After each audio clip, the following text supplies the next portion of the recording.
Оқиға орнынан оқ гильзалар табылды. Анаң мен Мехмет Асламбейді біреу атқан, бірақ ол адамды таба алмадық. Оқиға орнында тағы бір адамның қаны болды. Біз сенің әкеңнің тапаншасын таппадық. Менің пайымдауымша, қылмыс орнында тағы бір адам болған, және тағы бір куәгер болған. Ұмытпасам, жергілікті бақташы. Бірақ біз оны да таба алмадық.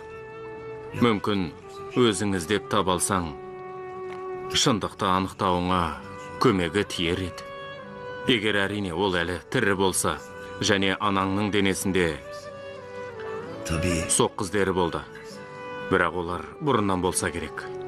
Бұл туралы жазбаша баянатта көрсеткем. Бірақ полиция бөлімшесі өртенген кезде барлық құжаттар жанып кетті. Өрт өте күшті болды, ал кейін мені жұмыстан шығарды. Мұнда тағы біреудің қатысы барын білдім. Істі әрі қарай жүргізгім келді, бірақ әжең мені қорқытты, қудалады. Соның кесірінен жұмыстан кетуге мәжбүр болдым. Азизе Асламбей, әжең аяусыз, қатыгез адам Миран. Осынша жыл тентіреп кетуге мәжбүр болдым. Бірақ маған жасағаны, саған жасағанымен салыстырғанда түк те емес екен.